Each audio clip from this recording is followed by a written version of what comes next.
जय श्री राम। महर्षि वाल्मीकि को प्रणाम।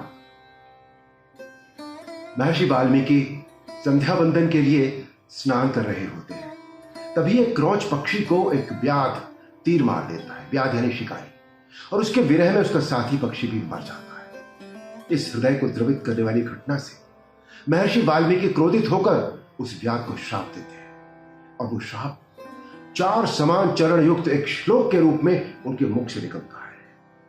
मानुषात् प्रतिष्ठां त्वं अगमः शाश्वती समः यत् क्रौच मिथुनादेकम् अवधि काम मोहितम्।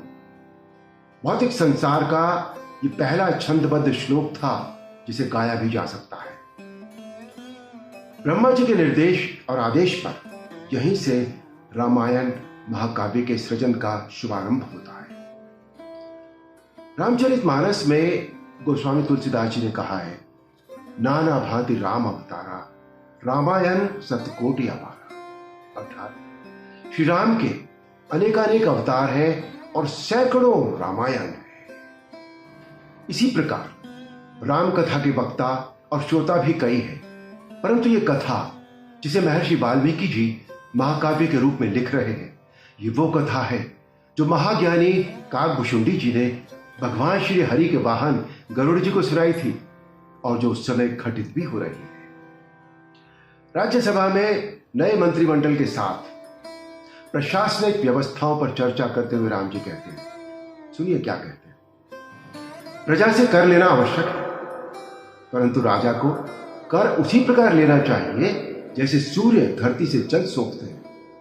जलाशयों में और नदियों में जहां जल अधिक है वहां से अधिक जल, और भूमि पर जहां जल थोड़ा हो वहां से कम।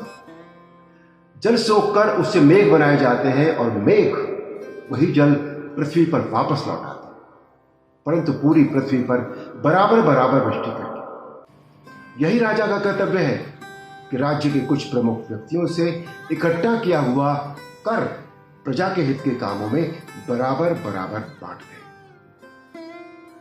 अब दूसरी बात, न्याय। आधी रात को न्याय मांगने आई एक ही स्त्री को प्रहरियों द्वारा यह कहकर लौटा दिया जाता है कि कल दिन में दरबार में आना। राम जी इस बात पर नाराज होते हैं और कहते हैं, यदि न्याय में देरी की जाए तो वो न्याय नहीं अन्याय हो जाता है, और कभी कभी उसका परिणाम बहुत भयानक होता है। हमारे विचार, यदि प्रजा में से कोई भी व्यक्ति किसी तकलीफ से जागता हो तो राजा को आराम से सोने का कोई अधिकार नहीं है।